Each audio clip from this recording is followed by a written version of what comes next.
Welcome in to Schoett and Vipp. We've been off on a break with Carolina off, but this is a podcast brought to you by Inside Carolina this football season by Johnny T-Shirt. Co-hosting this, I'm Taylor Vippolis, and as always, I'm joined by my fellow Carolina football letterman and teammate, Jeff Schoettmer. Schott, I've missed talking to you. I really haven't missed watching this North Carolina football team. And they go back to the Duke's Mayo Bowl. They lose 30-10 to West Virginia. UNC finishes 8-5 on the season. We'll talk about this game, and then we'll talk about North Carolina big picture. But overall, what were your takeaways watching this game against the Mountaineers? Another predictable, ugly performance. Just another brutal finish to the season. 4 years in a row now. The thing that bothered me the most about this game was it wasn't that, we didn't have a lot of fans in the stands. It wasn't we were playing in the Duke's Mayo Bowl. It wasn't that we lost. It was like we didn't go down swinging. Like we had nothing to lose in that game. We're down 12 starters. We're down, Drake May, Cedric Gray, our two staples on both sides of the ball. But, we didn't do anything to, try to win the game, to the extreme. It just looked like the same offense, defense, and special teams that we've seen, all year. It felt like we just tried to plug and play and do the same thing on both sides of the ball, plus special teams. Like you hear coaches say all the time, we're not going to change our identity regardless of the personnel.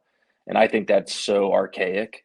I think it's just asinine. Like we did the same thing on offense and defense that we have all year, but we got different guys playing. Like run some trick plays, be aggressive, onside kicks, different defensive schemes, run some different blitzes. Like, I don't think our fans were expecting us to win that game. I don't even think our team believed we could win that game. But, do everything you can to try to go down swinging. And we just didn't do that. We just looked bland and basic and, yeah, not good. Yeah, expectations going into this game with everybody out were certainly low. A West Virginia team that was going in the opposite direction as your opponent. But I think, like you said, my biggest problem with this North Carolina team is that, I think the thing that kind of highlights it is you look at some of the players' snap counts, and Carolina, they don't have Kamari Morales because of the transfer portal. Copenhaver's injured. Bryson Nesbitt's injured. That's your top three tight ends, all unavailable for this game. And you look at the snap counts, and you have a true walk-on playing 40 snaps for the first time all season, and you're trotting him out there like he is Bryson Nesbitt, like he is Copenhaver, where he's high up on Connor Harrell's on his reads and going through his progressions, where it's like, can we get more creative with personnel? Can we go 4 wide receivers? You look at the snap counts where Deems May plays 40 snaps and somebody like Chris Culver, who is a scholarship guy that you're going to be counting on later on down the road, plays 4 snaps. And it's like, I think that's where the most frustration comes in from the fan base, where it just, and it's been a trend for this team the past month of the season, for the past 3 years. The coaches just do not put this team in positions to win. Where I have this stat from the past 3 finishes to end the year. 2021, Carolina finishes their last 5 games against Power 5 opponents 1-4. They lose to State. They lose the ball game. 2022, 1-4 to finish, lose to State, lose the ball game. And then 2023, 1-4 to finish, you lose to State, you lose the ball game. And going off that trend, if things continue to go down the same path, when your coaching is what wins you games late in the season, when teams have more tape on you, 2024, their last 5 games against Power 5 opponents, they'll probably go 1-4, lose to State, lose to a bowl game. And that's if they even make it to a bowl game. Because I think one thing that you kind of see watching this team is that there's a lot of holes for this team, and somebody like Drake May and like Sam Howell has kind of covered up a lot of the weaknesses for this team. And you're watching this North Carolina team yesterday, and you're like, what is this team's identity? What can they hang their hat on? Because since Mac Brown has come back, this team's identity is we have an NFL quarterback, and you most likely don't. And we're going to see if that quarterback can make more plays than yours and win the game. But outside of that, when you take that away, that's why I've drawn comparisons to the end of the Fedora years, the 2017, 2018, where yes, the recruiting is better, but what we're putting on tape for this North Carolina team isn't really it's not better. It's not better. And anybody who's saying like, oh, they're starting 6-0, like whatever, like the way they finish the season is more indicative of who a team is and who a team can be. And next year you don't have the safety blanket of a Drake May, and you got to look into that future. And I do think Connor Harrell showed some flashes yesterday where you see the talent he has, the explosive athlete, big arm, a lot of throws that he probably wishes he had back. But I don't even think you could really properly evaluate how he played because of how bad like Carolina's offensive line is, where West Virginia has seven sacks. But more specifically from this game, I think there were a lot of things that have been consistent that we've seen this year. What were some of the things that we've seen throughout this year that again popped up in this West Virginia game? The same 4 or 5 things, man. Death, taxes, and these that I'm about to list are, they're consistent. So anytime we face a running quarterback or a quarterback with any sense of mobility, we can't contain them. Whether that's in the run game, design quarterback run, or it's, we're pressuring the quarterback and he eludes a blitzer and now we're covering downfield and there's no second level defenders and he rushes for 30 yards. We have not been able to contain a running quarterback in years. That's number one. 2 is we make boneheaded penalties when, in important parts of the game that cost us in key moments. And, the one that I'm thinking about is right before the half, West Virginia, we just scored. J.J. Jones has a great touchdown. I think the score is 14-10 at that point. Yeah. 27 seconds on the clock. We got some juice for the first time all game. And the first snap that West Virginia comes out, I truly don't even think they're trying to go down and score. I think they're just trying to run out the clock because it doesn't look like they have some great tempo. The quarterback, which every quarterback does on his cadence, is he claps. Boom. He claps to try to get the defensive line to jump. We had 3 of our 4 starting defensive linemen jump, and that created an offsides. They throw up a 30-yard free play to get the drive rolling, and which ultimately leads to 3 points. So that same clap that our defensive line has seen for years, okay? Even since when I was coaching, they had that issue. In practice, they would jump all the time of, Sam Howell back in 2021 would clap in practice and our 4D linemen would jump. It was the same guys. It was Rucker, who's a 4-year player, Des Evans, 4-year player, and it was Miles Murphy. Like, if those guys can't get a simple thing corrected in 4 years, like the most simple, basic thing of watching the football as a defensive line, like it is mind-blowing to me, mind-blowing that we allow that to happen. And I'm getting so heated over a offsides play, but that's the microcosm of the whole year. Like something that small turns into 3 points 27 seconds later because we have no discipline to watch the ball. It is so insane. Anyway, our offensive line can't hold up against a traditional 4-man pass rush, let alone any type of stunt, blitz, 5-man pressure, 6-man pressure, cover 0 blitz. Like they can't even hold up on a straight 4-man pass rush. And simple math, guys, how many offensive line are there? There's 5. A 4-man pass rush, we have a 1-man advantage, and we still can't get it done. Let's see what else. Special teams. We give up game-changing plays every game. Like if we were And just not just one, multiple game-changing plays. multiple. If we were just a average as grit special team, like we didn't make any explosive plays on our end and we didn't give up any, we would win a lot more games. But our problem is we don't make any game-changing plays and we let up one or two every game. So it's like we are shooting all right, turnover on punt return, right? The ball bounces off, someone's heel as they're blocking. That was a kind of a fluky play, but like the punt returners gotta be yelling Peters, gotta be loud, demonstrative. Like that should never happen. The punt return touchdown, 75-yarder right before the half, backbreaker. And then just for good measure, hey, West Virginia, let's do a fake field goal in the fourth quarter because we know that they're undisciplined and we can extend the game and run the clock out. Ultimately, they ended up only getting a field goal out of it, but like it was just kind of like rubbing it in our face that we're. It was them punking us.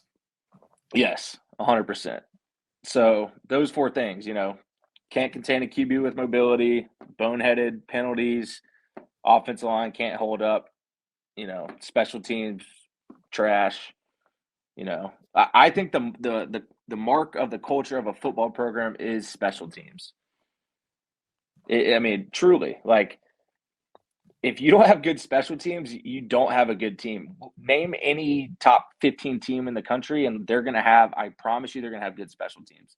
Granted, our field goal unit's been great all year, but that's basically because of one guy. All the other special teams units have been below average to trash. So that's, yeah. Yeah, That's I what think got.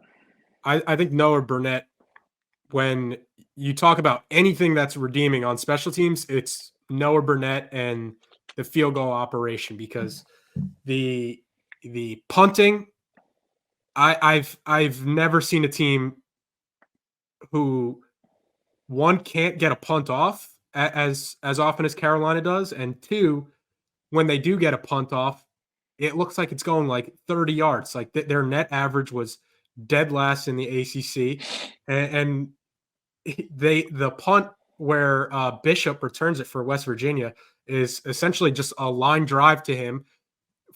By the time he catches it and makes one move, 5 people are already behind him and out of position, and then the next 6 guys are like your shield and your punter who has absolutely no shot to make it. Some of the other points you mentioned where the defense to end the first half, I thought there were moments where the defense looked good and they looked like a unit that had some things figured out, especially without Cedric Gray and not having his impact. But a trend that we've seen this season, when this defense needs a stop, they can't get it. There's 27 seconds, and West Virginia has, I think, 1 or 2 timeouts to go the full length of the field, and they get down there in 15 seconds. 3 plays. Yep. They get down there with plenty of time to spare. And the other point you mentioned, the offensive line, it's again, like I think Connor Harrell did show some things, but you can't properly evaluate how he'll do next year as the quarterback for the Tar Heels when you bring in somebody like Max Johnson from Texas A&M. And if I'm playing quarterback right now at Carolina, or I'm sending a quarterback out there right now to play at Carolina, it's like, good luck, because those guys, if you cannot block 4 people with 5 and sometimes 6 with a running back staying back, like how are you supposed to play quarterback?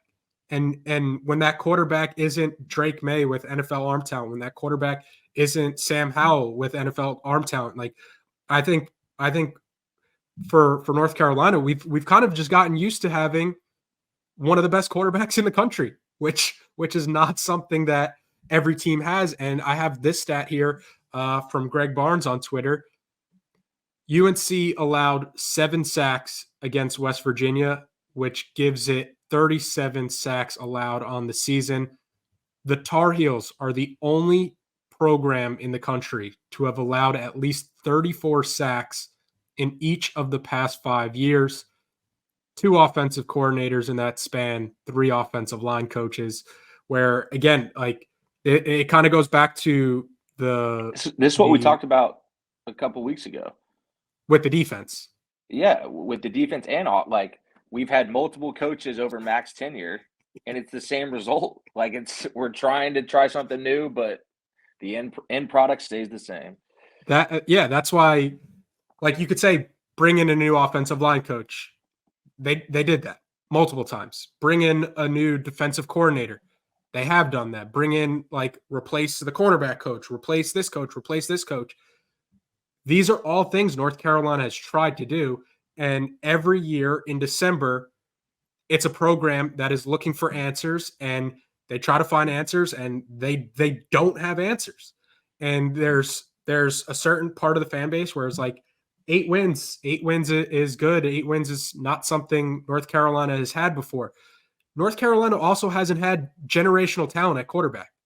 And when you don't have that to cover up, we'll see which part of the fan base is right when they're saying, like, no, you should be happy with 8 wins, when the other half of the fan base is like, hey, we've been recruiting at a top 25 level every year, and we cannot finish in the top 25, no matter how many wide receivers we put in the NFL, no matter how many running backs we put in the NFL, no matter how many quarterbacks we put in the NFL. Cedric Gray is going to be an NFL player. Like, there is NFL talent on this North Carolina team. And you can't tell me, like, I know West Virginia didn't have the same level of opt-outs, but again, North Carolina's been recruiting at a top 25 level. Maybe they haven't developed the talent, and there's players who are contributing to that top 25 recruiting ranking that, for whatever reason, just aren't getting opportunities at North Carolina. But, like, you can't tell me with, like, a straight face, North Carolina and West Virginia, that the talent gap between those two teams on Wednesday was 20 points. It's just not. And what's contributing to that is your development, is your coaching, is your execution of your game plan. Yeah, I think we're both fired up, because I think we both fall on the side of, like, this team should be so much better. They, like, just flatly, they should be so much better. But when you watch the Carolina offense, what were some of the things that you kind of took away? Because I had mentioned earlier about Connor Harrell. What did you kind of see from him and him leading the offense? Yeah, start with Harrell. He showed me some flashes. He's got some juice, especially when he runs the ball. He is way quicker and got an explosive first step, more so than I realized. I saw that touchdown versus Campbell and he took off, but you never really know because Campbell's full of slaps. He shows potential for a good deep ball. The one he threw to Gavin Blackwell was great. Great trajectory, great ball placement. Just everything about it looked awesome. The fade to JJ Jones in the end zone for the touchdown was great. What he needs to do is he has some pocket presence issues, which is expected from a young quarterback. He wasn't really going through his progressions very efficiently and quickly. His footwork in the pocket was he got kind of quick feet at times. But he showed flashes. Like, he's going to have a chance to win the job next offseason for sure. Like, with a beat up offensive line too. Like, he was kind of running for his life at times. I think half of the sacks probably were his fault, but still, the offensive line gave up 4 sacks, even if you take out the ones that were probably on Connor. But he showed enough that he should get every opportunity to compete for the starting job in the fall. Just because of, I think the main thing is his mobility and his ability to create off schedule. There's no answer for that in college. Like, you look at Lamar Jackson in the NFL. Like, you cannot replicate how important a quarterback with mobility and being able to, like, make guys miss just when plays break down. Like, having an athlete at the quarterback position is such a blessing. So that alone will give him a chance. Running back, I don't need to talk about. We know what we got in Hampton. We're going to need to find another guy to, be a 1-2 punch with him. But, he's an All-American. Receiver, they're just average to me. Like, I don't want to be mean or rude, this is just the eye test. JJ Jones has been very consistent all year. Like, he's a good college player. I don't think he's like an elite number one or a number one. I think he's better as like a second fiddle guy, like a number two. But Blackwell, he showed some explosive, but his problem's been consistency. Like, he hasn't played all year. So like, yeah, he's getting older, and maybe he'll take the next step. Like, he's got some ability, but like, I don't know. And then McCollum, like, he showed flashes in one game this year. I think it was Syracuse, and we haven't really heard from him since. He doesn't do much. For a guy that's been around and made plays in the ACC for 4 or 5 years, like, I expected more out of him. So that's kind of where we are with the receivers. I think, the young guys, Hamilton and Culliver, like, they got some ability, but we'll see what happens with them.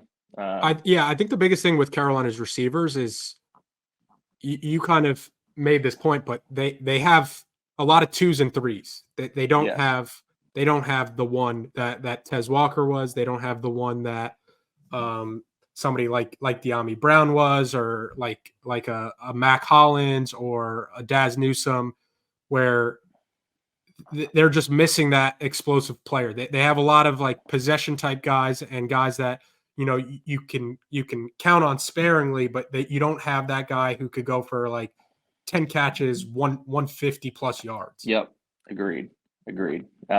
Tight end position, we have great tight ends. That was our strength coming into the season. Obviously, they didn't play, so I'm not going to say anything about them.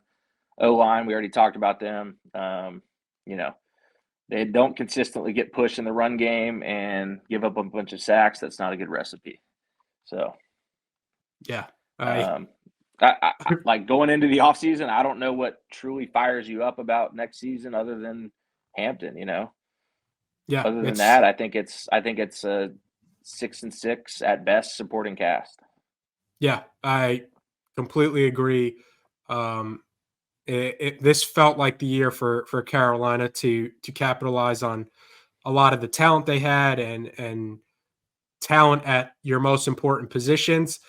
And going into this offseason, I think you're right. You're the only thing you have to hang your hat on, really, on either side of the ball, is somebody like K'Mon Rucker who gets after it. And when you have officials that are going to call holds like the officials in the Mayos Bowl did, he's going to be a player that can kind of change a game defensively. And then it's somebody like Omarion Hampton, who's a 1,400-yard rusher, second in UNC single season for rushing yards in a single season.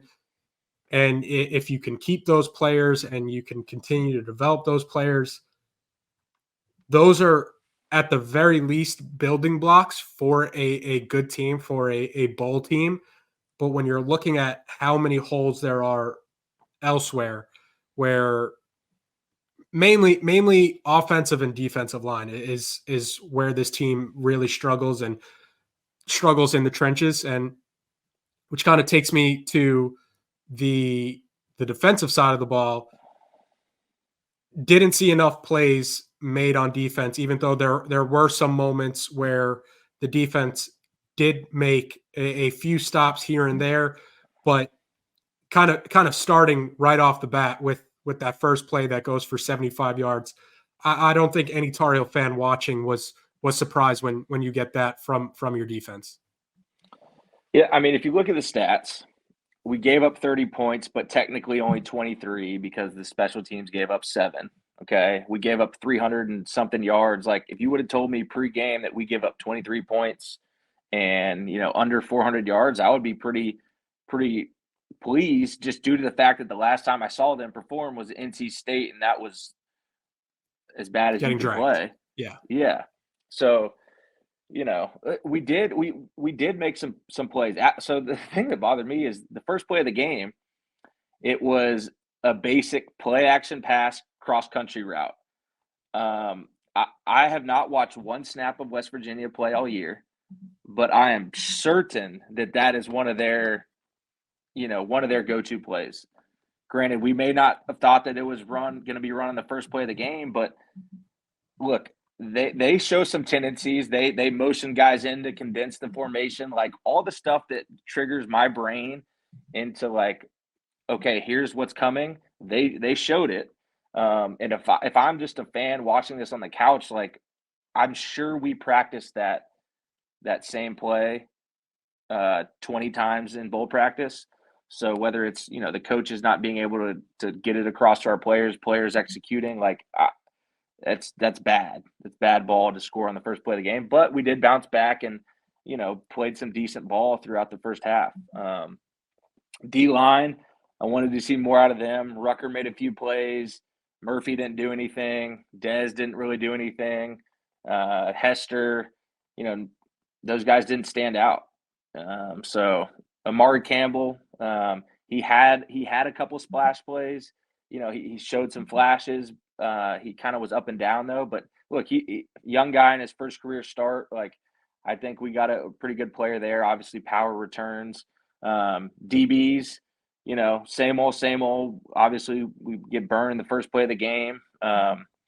Caleb Cost in his first start, he was very volatile too. Like he had two blitzes where, one he missed the quarterback completely, and then one he, kind of ducked inside and quarterback escaped and made a big play. But then he did bounce back and have a big stop on third down and showed some aggressiveness in his willingness to tackle. That's kind of what you expect out of a first-year guy, especially in his first start. Is really his first live action because he hasn't played much all year. Stick Lane, what you get with him. He's limited physically, but he's a good tackler, and he's I think he's a role player. I don't think he's an all ACC starter by any means at all.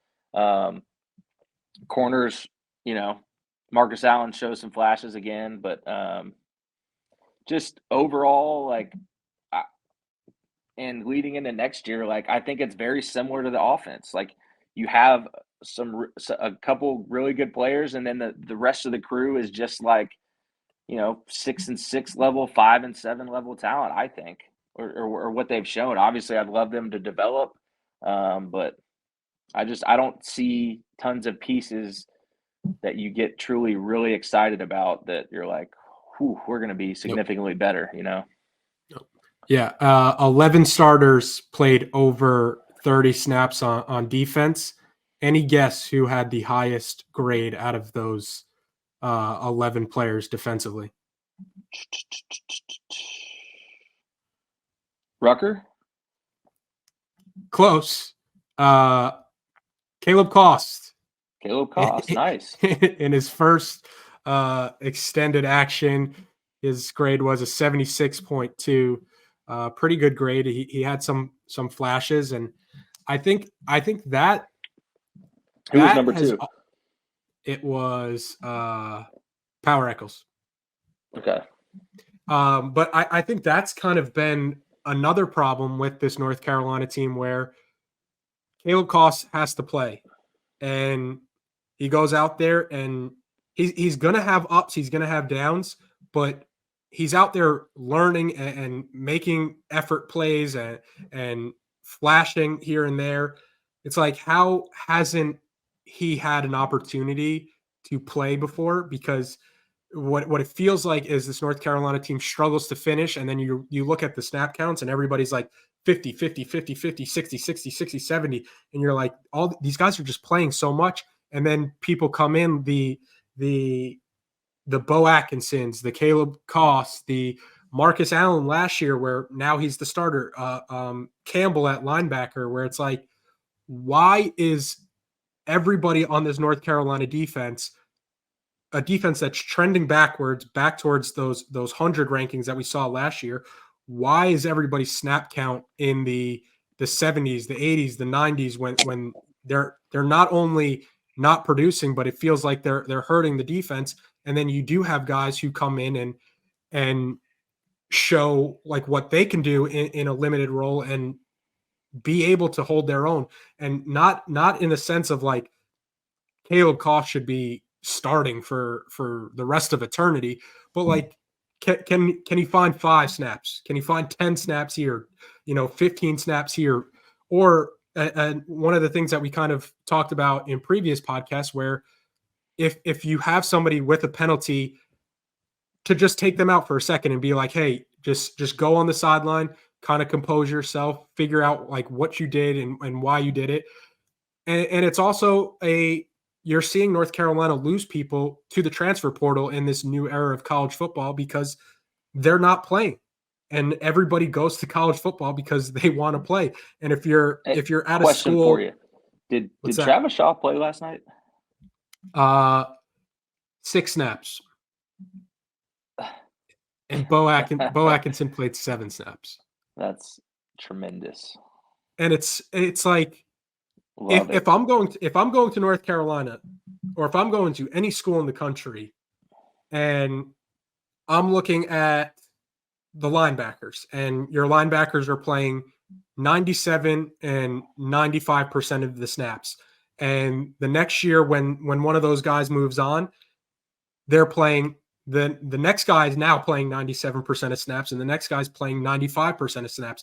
In this era of college football, you are never going to keep people with that lack of rotation and not developing your depth. Like a lot of people would much rather not be the second or third string on a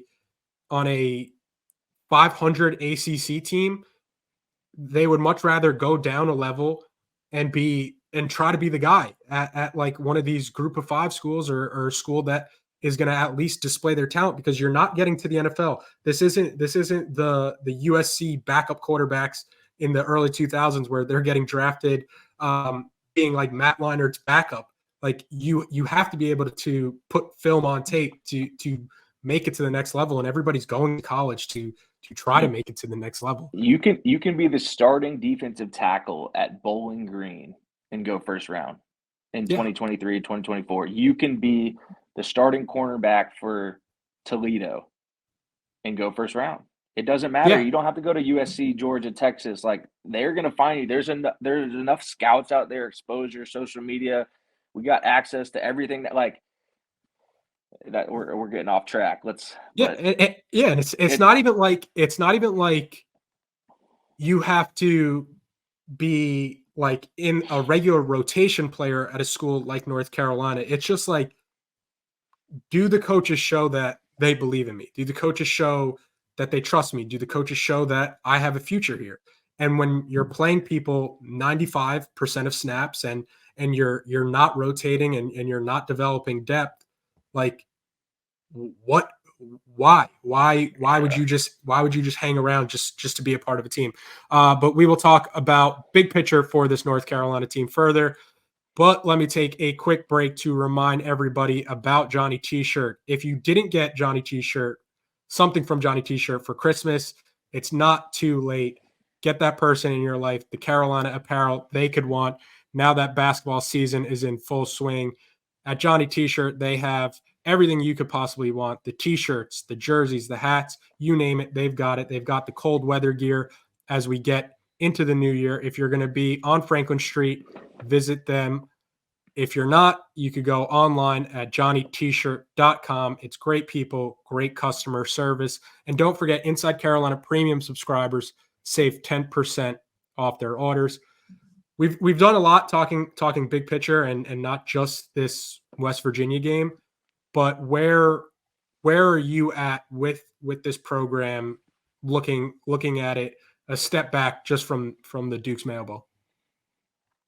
I think we're at a stalemate. We're at a crossroads. There's got to be changes somehow, some way.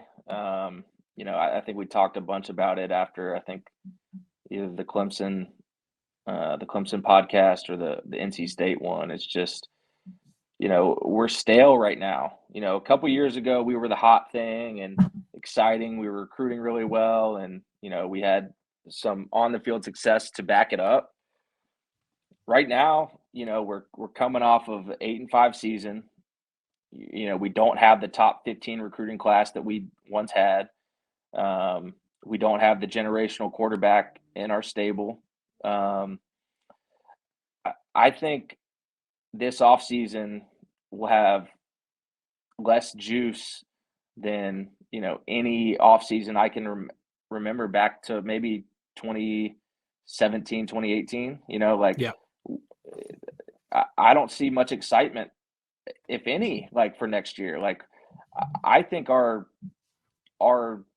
peak, or our the best we can be next year, in my opinion. Obviously there's 8 months of development that has to happen, but like 6-6, I think getting to a bowl game is a huge success for next year if everything stays the same. Yeah. um you talked about it a little earlier in the podcast, like, because of the exposure that recruiting rankings have had in the last 10 years, with ESPN and 247 Sports, like, all of our fan base, and they know all these recruits, they follow the recruiting rankings, and that's a competition in the offseason itself, right? We've recruited very well since Mac has came back. Granted, I think we've been top 10 one year. Like, we've been consistently 10, 12, 15. I don't know the hard numbers, but it's been in the top 25, I think, 4 out of 5 years or 3 out of 4 years. Yeah.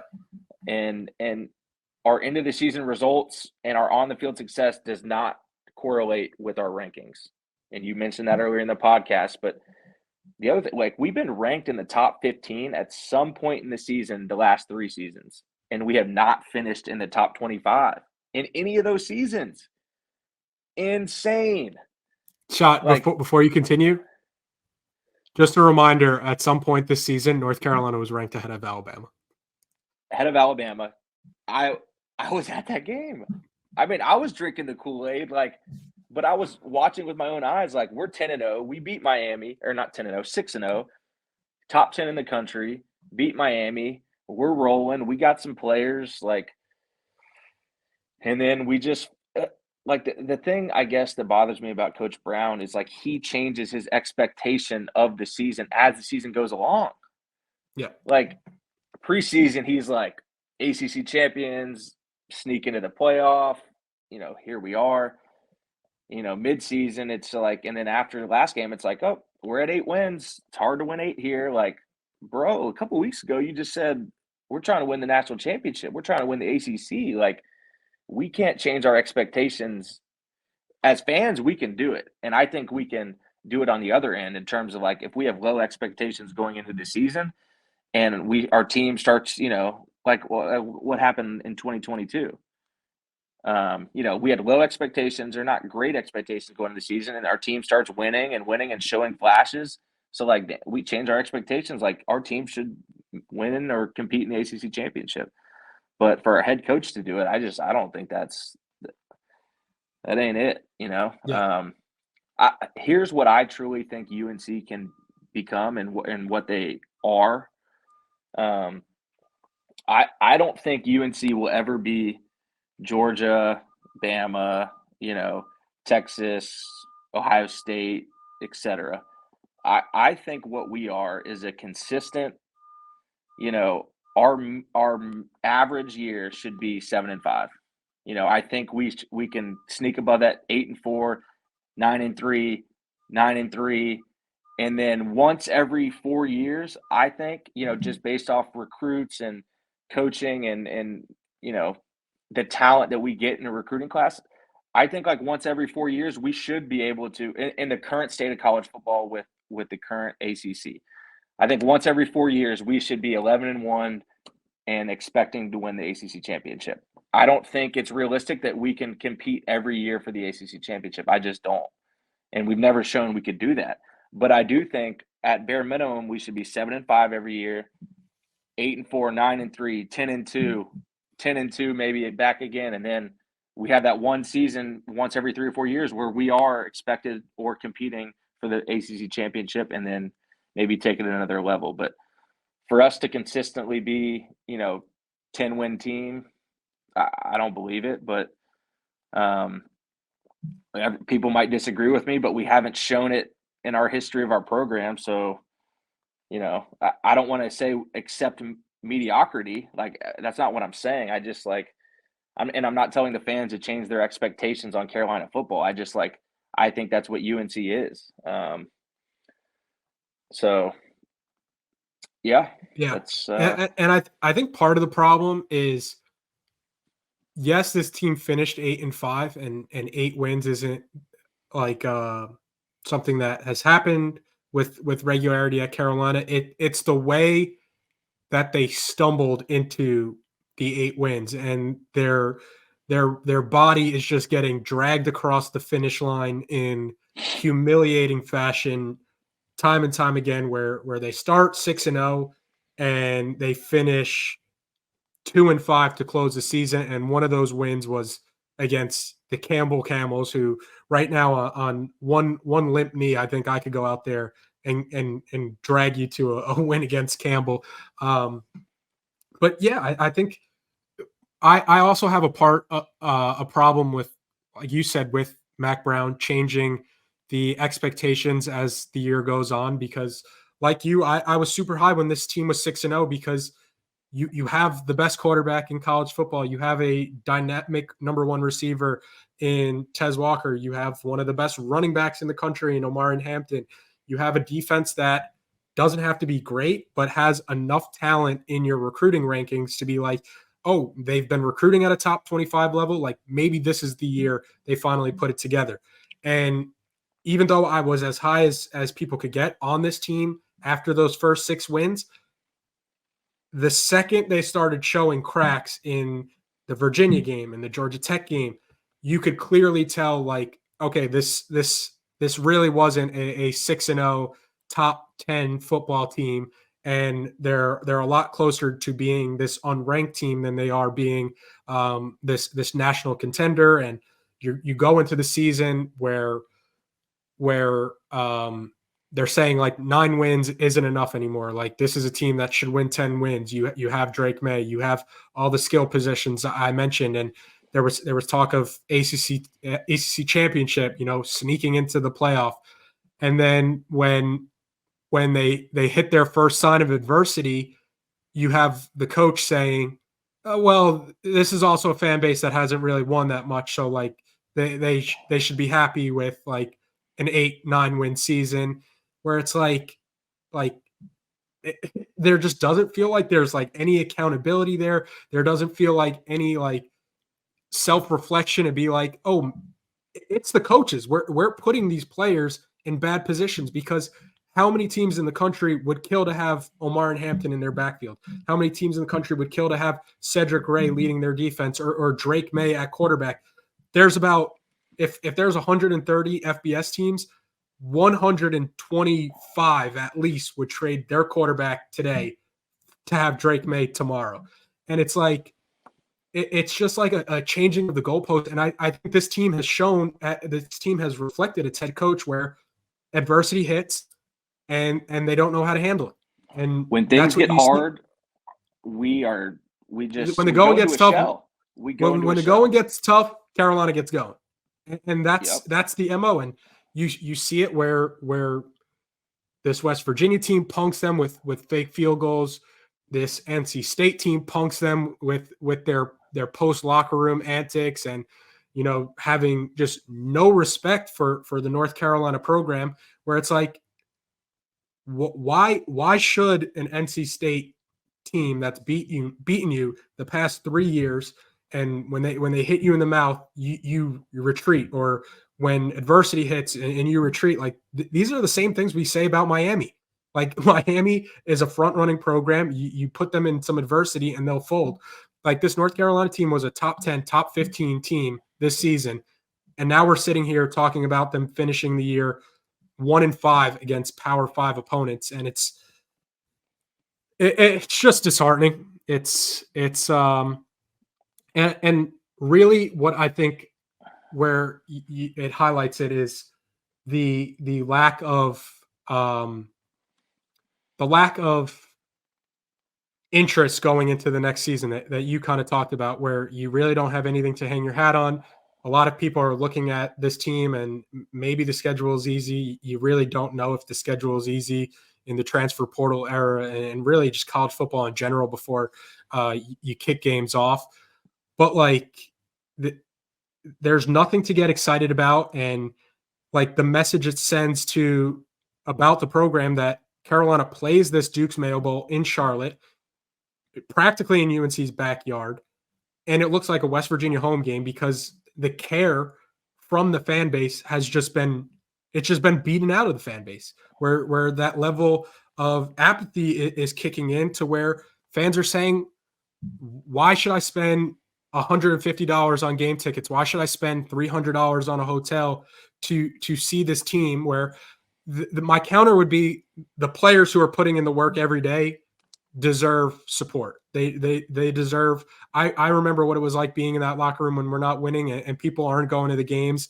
And as a player who puts in the work every day, like, it hurts, but I think the fans are sending a message to the powers that be and UNC's athletic department to be like, this is just not acceptable. Like, this game is in North Carolina's backyard, and we do not want to spend $1 to see them. We would rather sit at home in the comfort of our home and either watch the game from TV where we could shut it off after the first play when they go for 75 yards, or we could just not watch the game at all. And I think for a fan base that does care about football as much as the North Carolina fan base does, when you look at the numbers from 24/7 and like Inside Carolina has a huge football message board and a huge part of their fan base that cares, that makes them the number one team site on 24/7. Like, you're beating the care out of them.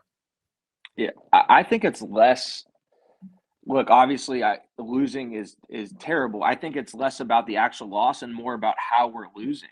Yeah. Like, watch the NC State game. Like, I promise you, if you grab random UNC Joe Schmo fan off the side of Franklin Street and put him in that game, like, he's going to have more fight than some of our players did. They care more than our players seem to care in those couple games. Like, that's what, like, irks me, is just like the way we're losing. We're like, there's just no juice from the guys, from the coaches, from the sidelines. It's just like we got the life sucked out of us after Miami. I don't know. I'm not around the facility. I haven't been around the facility in 2 years. I don't know what the mood is, but like it damn sure isn't good. There's no positivity radiating from our program.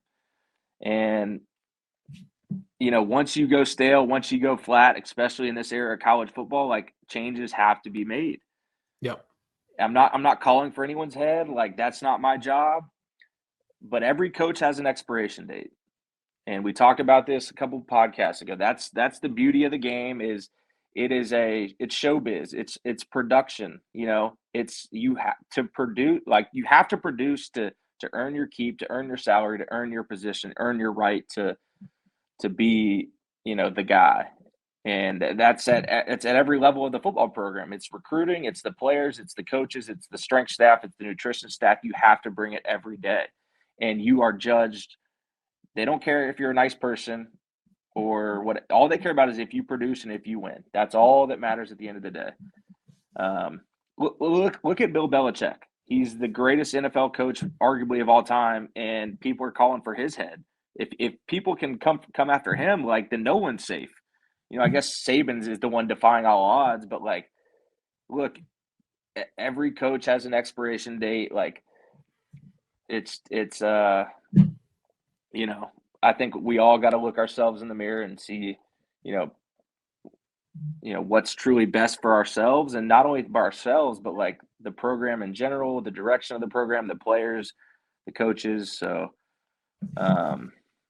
yeah, it's just it's a flat time is a flat circle, I guess. It's felt like the same the last, couple of years. So yeah, man, I don't know. It feels like it feels like we do the same podcast every start of the new year, and a couple days from now we'll have coaching changes to probably talk about, and this and that, and we'll talk about a 1-4 finish to close the year, and a loss to stay, loss in a bowl game if they can make it to a bowl game, because it does truly feel like a program that's trending in the wrong direction, and that in 2019 they were able to hang their hat on, okay, we're the shiny new object, we're going to get recruits, we're going to get the best kids from the state. And when you lose 3 straight games to your biggest rival, when you don't show the ability to develop talent or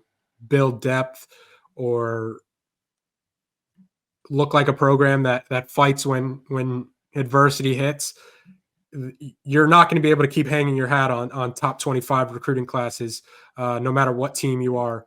So, it's just trending in the wrong direction. I think that's all we got, Vip. Yeah, I think we said for people who are looking for a look behind the curtain and how this is made, we said we were planning on talking for 30 minutes today. I'm looking at the timer and I can see we're in the 50s. So as we wrap up, let me give one last big shout out to our friends at Congruity. Congruity is a North Carolina-based national coverage, local presence company with personal support straight from the Tar Heel State. They are empowering small and mid-sized business owners with HR and payroll outsourcing, enabling you to grow your business while they take care of your greatest assets, your people. And they are doing it with top-of-the-line technology and services for every stage of your business's growth with a state-of-the-art online platform.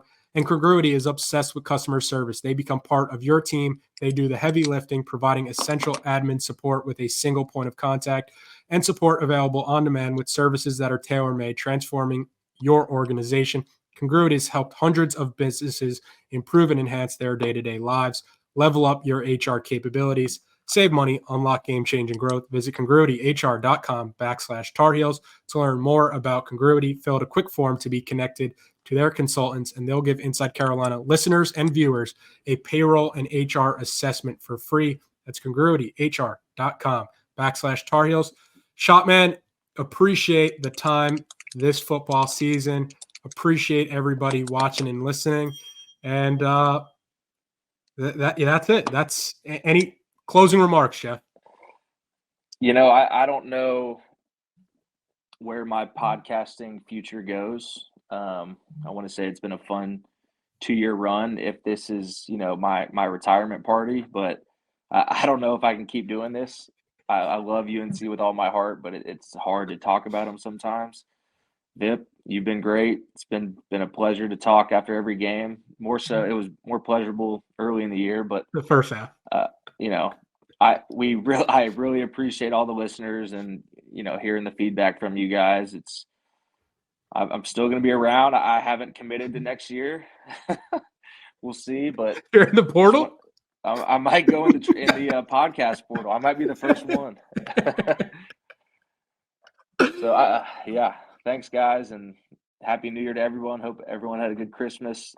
I'm at my grandma's house right now in North Carolina, Goldsboro, North Carolina. You can tell I got some grandma curtains behind me, but it's great being back in the Tar Heel State. It kind of pissed me off. I landed in RDU last night, and you're walking up to baggage claim, and the first thing you see is it's like home of the Wolfpack, and I'm like, what are we doing? We're getting whooped on the field and in recruiting and at the airport. So we're gonna need to step up the NIL to get you to come back in the portal. But Shotman, appreciate you as always. Appreciate everybody watching and listening, and hope everybody had a happy holidays and a happy New Year.